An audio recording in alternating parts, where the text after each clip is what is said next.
All right, so let's get started. Good afternoon, everyone. Thanks for joining us for our second teach-in.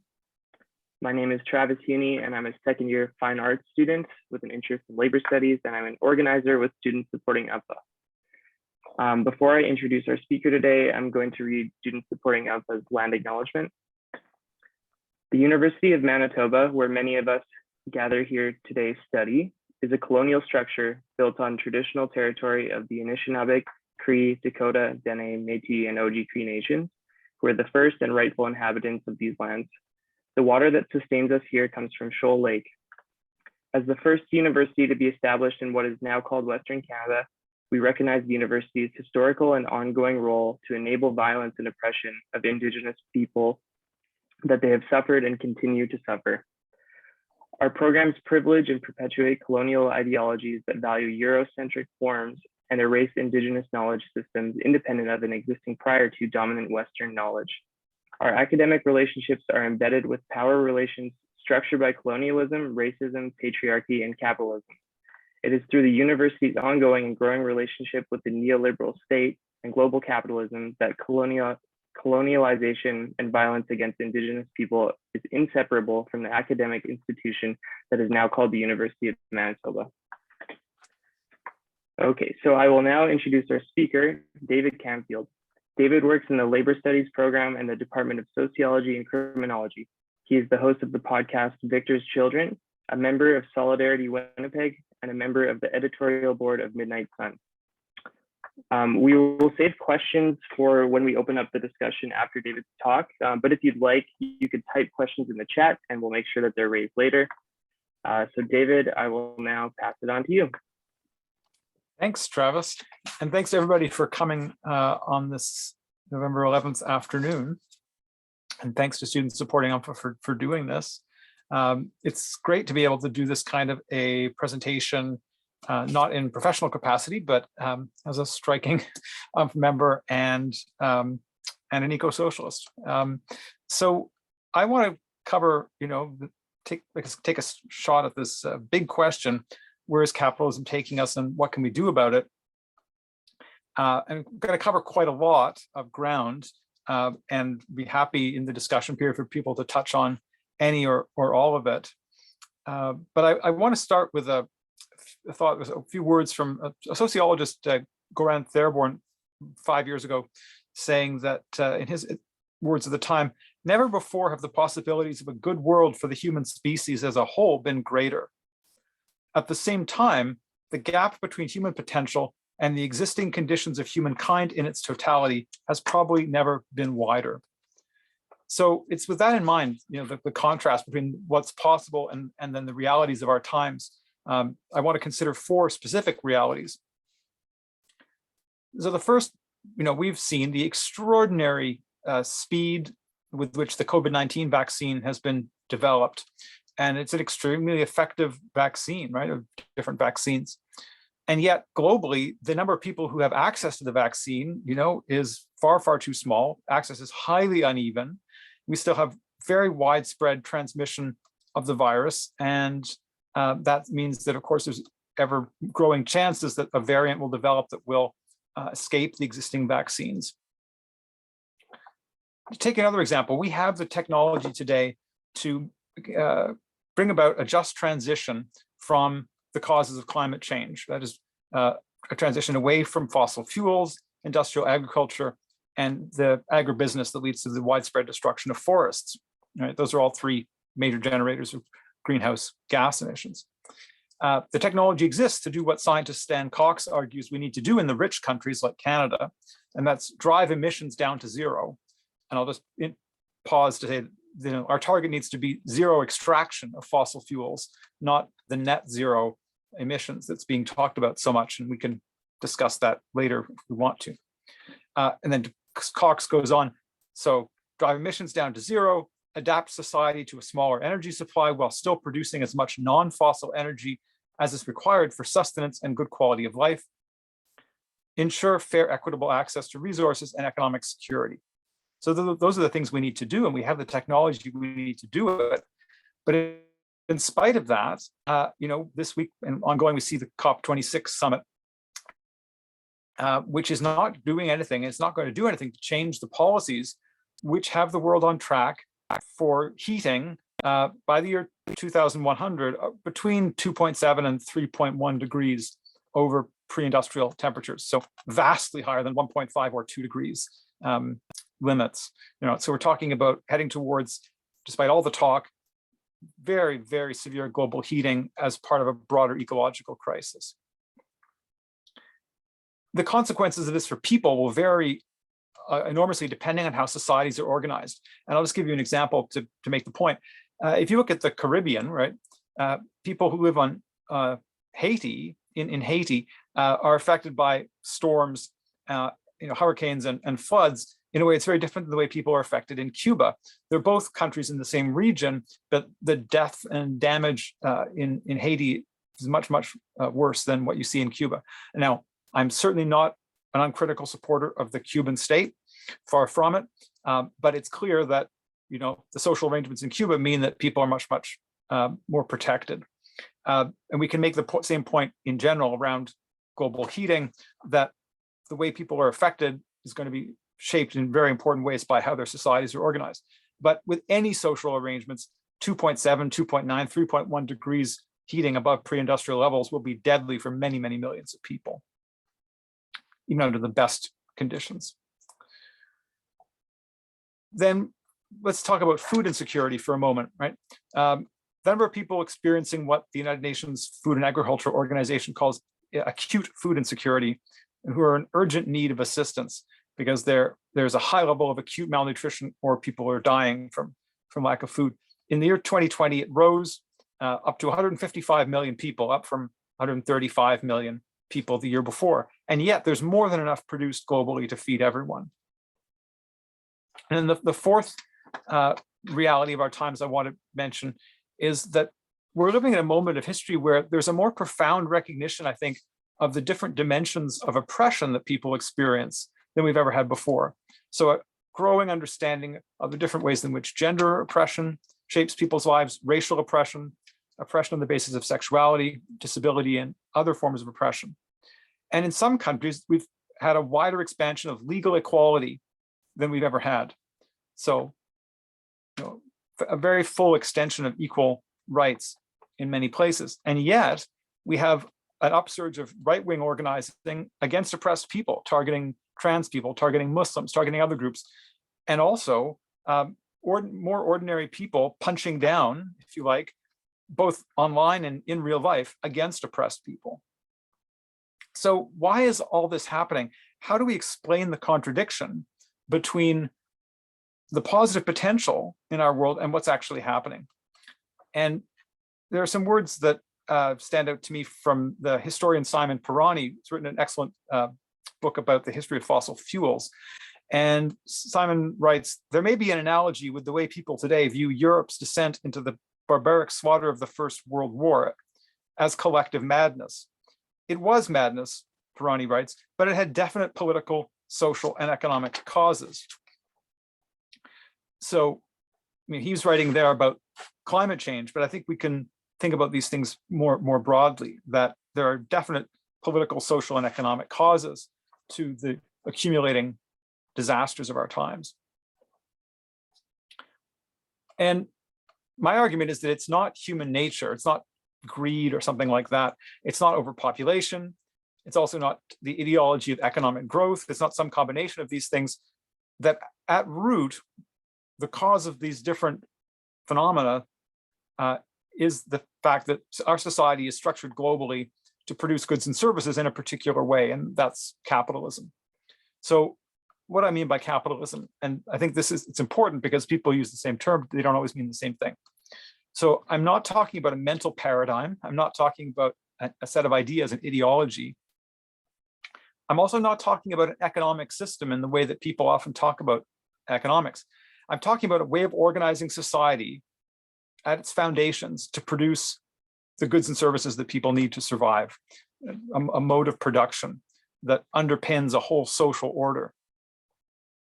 And capitalism is a way of organizing human society that produces most goods and services as commodities. So they come in a form that people have to buy, bought and sold. those commodities are produced by firms or units of production, whether they're privately owned or state-owned, which are competing with each other. They have to make profits or they go under. And in this way of organizing society, our very ability to work, our muscle, our brain power, it's all turned into a commodity. Our labor power, our human activity is turned into a commodity. We have to sell that to employers in exchange for wages to get access to the money we need to buy the food and pay rent or mortgage or whatever it is, all the major necessities of life. And we're compelled to do this, right? Unless you happen to be someone who owns a business yourself. And so the majority of people have to sell their ability to work in exchange for wages to those who actually control the organizations that we work for. And when we do that, when we sell our ability to work, we give up power over our own life activity, over our own work. And so the majority of us have, we have to do that. We don't have any management authority. So we can say that the majority of people are the working class. So don't think about that term in the old idea of just kind of blue collar workers, for example, blue collar white men or something like that. Rather, everybody, whether you're working part-time or full-time, whether you're paid by the hour or paid by a salary, if you're selling your ability to work to employers in exchange for wage and you don't have management power, then you're part of the working class. And all this that I've talked about, production of goods and services as commodities by competing units of capital, firms, and people's labor power being turned into a commodity, it's all enabled by the unpaid work that is done primarily by women in the home that makes it possible for all this to happen. So that's the capitalist mode of production that shapes our world. And capitalist societies can take quite different forms. So if you look at the world today, you can see Canada on the one hand, but China is a very different society, but also I would argue capitalist Nicaragua in Central America, Denmark in Europe. These are all different societies, very important differences between them, but they're all founded on the same mode of production. So capitalism can take quite different forms, but it's still capitalism. Capitalism changes over time, and in the world today, the dominant way that it's organized is what some people would call neoliberal. That is, we're talking about neoliberal capitalism, and the basic idea there is that in a neoliberal capitalist society, the state's role, government and the other state institutions, their priority is the dismantling of barriers to corporate profit. So whether that's environmental regulations or workers' rights protections or other restrictions on what firms can do, there's been an ongoing effort to dismantle those barriers in order to expand corporate profits, privatization, and so on. We can come back and talk about this. Always and everywhere, capitalism is shaped by different forms of oppression, right? It's not separate from the patriarchal oppression of women. It's not separate from racial oppression and so on. All of these things exist in what we can think of as an interlocking matrix. Capitalism interlocking with these different forms of oppression, most of which existed before capitalism, but have been reshaped by it. But despite all the diversity of human societies, we still have capitalism. And political economist Anwar Sheikh asks the question, how is it that the capitalist system, whose institutions, regulations, and political structures have changed so significantly over the course of its evolution, is still capable of exhibiting certain recurrent economic patterns?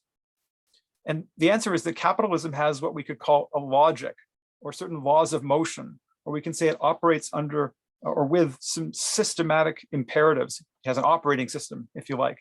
And that's all about competitive production for profit. And as Sheikh puts it, capitalism's sheath mutates constantly in order for its core to remain the same. So many people in the world today who are revolted by inequality and injustice, as we rightly should be, many people believe that the problem that we confront is neoliberal capitalism or unregulated capitalism. And they think then that it's possible to tame or regulate capitalism in accordance with social and economic justice, so environmental justice. So this is the message we would hear from someone like Bernie Sanders in the US, or Jeremy Corbyn in Britain, or Manitoba's Nikki Ashton, the NDP MP, all of whom condemn forms of inequality and injustice, But rather than saying that the problem is capitalism, they would say that it's some form of capitalism, some particularly bad version of it. And this is where I would disagree. I think it's certainly possible to win social reforms which improve people's quality of life or prevent things from getting worse, but they're always fragile. They're not permanent changes. Remember what Sheikh said, the core remains the same. And as long as you have a capitalist society where profit is the priority, any limits that are placed on corporate profits are permanently under threat. So if that's what capitalism is, I think I want to go back now and talk about the kind of realities of our times that I started with, those four. And of course, there are many others we could talk about. But just think about what I talked about in terms of the COVID-19 vaccine, right? On the one hand, it's amazing that it was developed as quickly as it was. And that tells us something about how capitalism, through the way that capitalism is developed, through competition, has developed incredible scientific and technical capacities. And yet, this is all done on the basis of profit, even if there's a lot of basic research that gets done, but with public funding.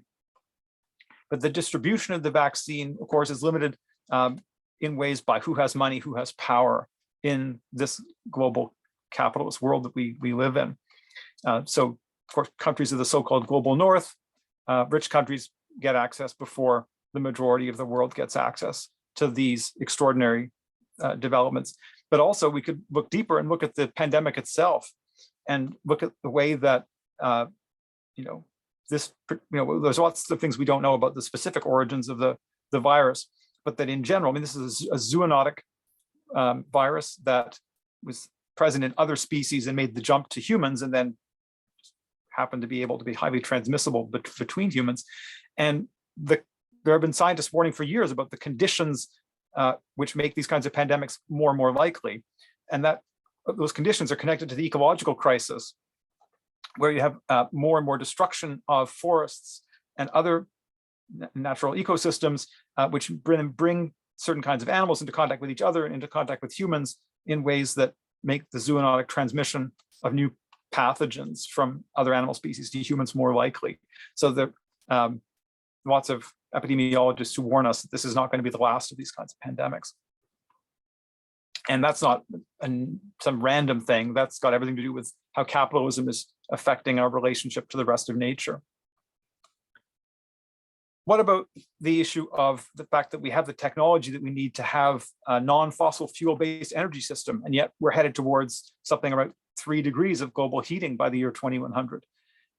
Here, to explain what's going on, we need to see how fossil fuels are embedded into every aspect of capitalism.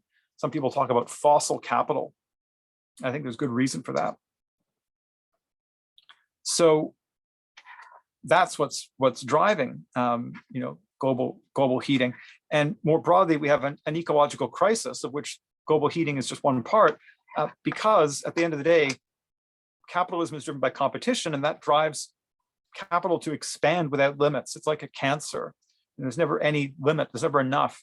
And it also, the system functions in a way that things have to accelerate, production has to accelerate, distribution has to accelerate ever faster. And that overcomes nature's speeds, the speeds at which nature replenishes itself. So you think about agricultural, capitalist forestry, huge monocultures of trees that are grown, and you have the destruction of existing forests faster than they can be replenished naturally, and so on. On the question of famine, global hunger, of course, we have more than enough food for everyone, and yet people still die of hunger, because the problem is not a shortage of food in an absolute sense. It's about the distribution of food and people not having the money to buy it in a world in which food and access to the necessities of life is a commodity. And we can see here that, again, capitalism has never developed evenly. It developed, first developed in England and then spread through Europe, and then globally, capitalism is developed in a very uneven way, so that in some parts of the world it's developed at a very high level, and at other levels much less. And so you have a global hierarchy, with some parts of the world being much more capitalistically developed and much more powerful than others. And that hierarchical organization of the world is what we can call imperialism. The fact that the world's organized into many states, but they're not equal, Some are much more powerful and dominant than others. A small number of advanced capitalist countries at the top of the hierarchy. And you can see that when you come to looking at global hunger. And then the fourth thing that I touched on about the fact that we have this growing recognition of oppression, different forms of inequality, and many places have seen gains in equal rights, and yet we have this backlash and attacks on oppressed people that are happening. Right-wing campaigns that reinforce oppression. I think what's happening here is we have sections of the dominant class, people who actually, small minority people who are dominant in society, targeting oppressed groups for their own political aims. And you could just look recently at, in Quebec, the recent anti-trans bill that's been introduced. And this is really about diverting people from looking at the real sources of their problems in their everyday lives and trying to scapegoat particular groups, particular oppressed groups for problems that they did not in fact cause. And this kind of punching down, scapegoating of oppressed people, it has an appeal to some working class people. We need to recognize that. Some ordinary people buy into this, people who don't themselves experience a particular form of oppression, particularly if the people who are behind this kind of thing can present it as if the alleged problem is the cause or somehow linked to real suffering or deterioration in people's lives, the things that are actually caused by capitalism being blamed on others. So for example, today, trans people or queer people or equal rights for trans people or queer people is presented by some right-wing forces as being a symptom of the breakdown of the so-called traditional family or traditional morality. And these right-wingers will also say that, this breakdown of traditional morality is causing more poverty and more suffering. So they connect the realities that people are experiencing, but their lives getting more difficult with, make a false connection to trans people or queer people. Or making the claim that, for example, the reason, you or your kid can't find a secure, well-paid job is because of Muslim immigrants, the kind of anti-Muslim racism. So there's certain right-wing forces that will pick up on real forms of suffering and then look for a false explanation and blaming oppressed people themselves. So I think we can see that when we look at these four different realities, how capitalism shapes them all. And we're in a situation then that capitalism is on track, taking us towards terrible global heating, towards a world in which, even in the richest advanced capitalist countries like Canada, most people's jobs are getting worse. The cost of housing, food, post-secondary education, and so on are all going up. People are more and more in debt. So we have a deteriorating quality of life, even in the richest countries. You can see mortality rates and life expectancy changing in the US, for example, for the worse. And we live in a world where you have growing economic and political competition between the US and other Western powers on the one hand, and China, rising power on the other. And that's going to intensify anti-Asian racism and brings up the threat of military conflict between these states. Okay, so this is where's capitalism taking us. Now I want to go to move on to talk about what can we do about this. So Naomi Klein, the writer, has a lovely phrase: only mass social movements can save us now. And I agree. I think that even the most sincere left-wing government at the helm of an existing state is not by itself going to be able to make the changes that are needed to avert the worst kind of scenarios with climate change, for example. It's only going to be mass upsurges of ordinary people taking collective action in disruptive ways that could change course. And I do think that even if it's hard to imagine now, we draw the conclusion from looking at history that it is possible to win social reforms that limit the harm that capitalism does to people and improves people's lives. We can win sweeping reforms for climate justice, right? We can bring about a just transition from fossil fuels in a way that improves people's quality of life. This is what gets talked about often with this idea of a Green New Deal. It is possible for strikes to win, right? Not just small strikes, but big strikes. In recent years, for example, in the US, teachers in Chicago and Los Angeles have won important strikes that improved their working conditions and students' learning conditions. The question is how to make these kinds of changes. And again, I think it's mass social movements that are key. Masses of people acting collectively in a sustained way. Think about the uprising against racism in the US in 2020, which involved between 15 and 26 million people. In 2012, the so-called Red Square movement of students and their supporters in Quebec against significant tuition hikes. In 2019, 2020, in Chile, in South America, there was a mass movement against neoliberalism. And we can see these kinds of movements are most effective when they involve the use of disruptive direct action on a large scale. So the 19th century African-American abolitionist Frederick Douglass was right when he said, if there's no struggle, there's no progress. Those who profess to favor freedom and yet deprecate agitation are men who want crops without plowing up the ground. They want rain without thunder and lightning. They want the ocean without the awful roar of its many waters. Power concedes nothing without a demand. It never did, and it never will. But there's another reason that mass social movements are so important for the future of humanity. They are also the only key that could unlock the possibility of breaking with capitalism and starting a transition to a better, more democratic society in which production will be organized to meet people's needs and do this in an ecologically rational way, rather than having these things organized on the basis of profit.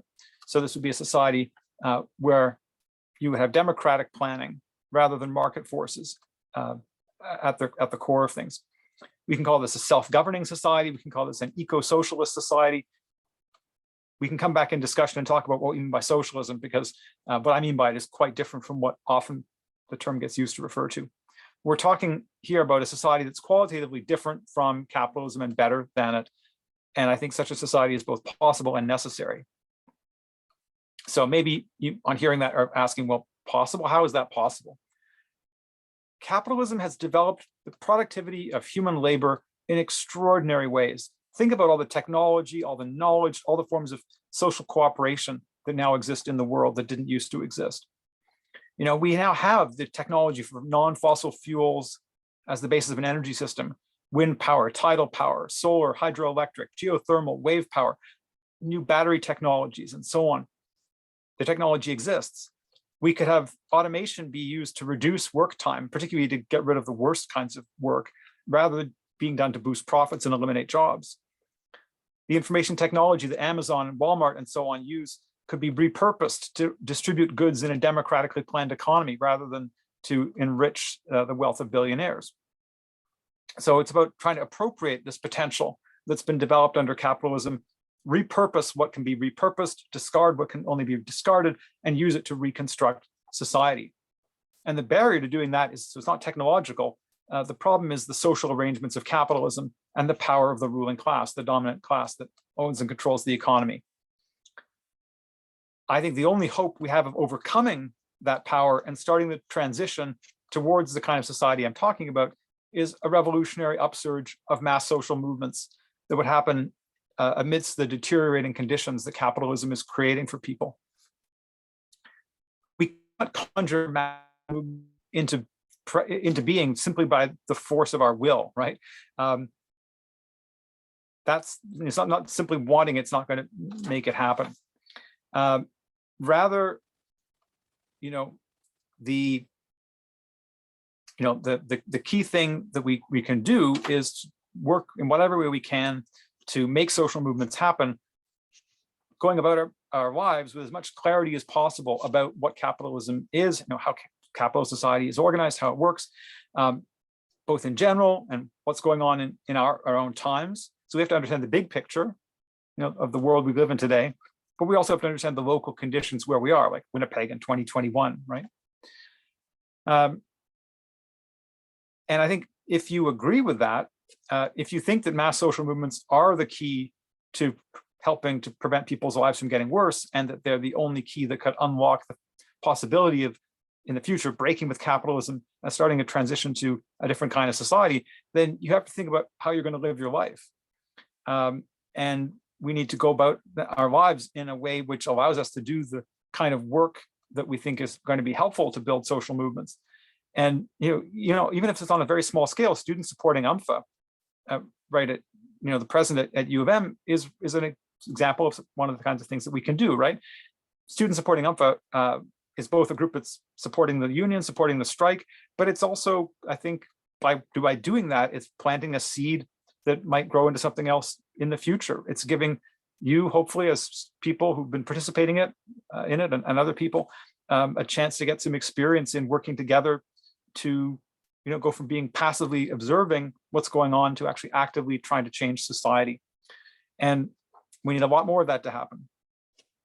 And whether you in the future work as a lab tech, a teacher, a janitor, an electrician, no matter what one does for a living, you can always make time outside what you're doing for pay to do the valuable political work or organizing work in your workplace or the community that is necessary in order to make social movements possible. The question is just what kind of decision we're going to make about how we're going to live our lives, and are we going to make a commitment to making that kind of work part of what we do? Now, I want to just close by saying this is not asking anybody to shoulder the weight of the world, on your own shoulders. We don't need martyrs. We don't need people who are going to try to do it by themselves or try to do with only a few people what only many people can do. It's about working collectively to do what we can in the place we find ourselves, remembering that none are obliged to do more than they can, to use an old Latin phrase. And so I'll just end with a few lines from one of my favorite books. Victor Serge was an amazing person born of Russian parents in exile in Belgium at the end of the 1800s. And he went on as an anarchist and then later as a Marxist, be participant in many of the extraordinary events in the early 20th century, took part in the Russian Revolution, was involved in the opposition to the bureaucratic dictatorship that developed in Russia after the revolution, in opposition to Stalinism, was forced into exile, managed to escape, and wrote this remarkable memoirs of a revolutionary, as well as novels and many other important books. And Serge put it this way. I'm just going to change some of the gendered language in this, but I think it's still true and worth thinking about. And that's that the only meaning of life lies in conscious participation in the making of history. The more I think of that, the more deeply true it seems to be. It follows that one must range oneself actively against everything that diminishes humanity and involve oneself in all struggles which tend to liberate and enlarge it. So I'll close there, and I hope we can have a discussion about some of these ideas. I look forward to your thoughts. Thank you so much, David. That was a fantastic talk. I think we probably all learned a lot just from that, but now it's time for discussion. So if anyone has any questions, you could either use the hand raise function or you could type your question in the chat. I think until that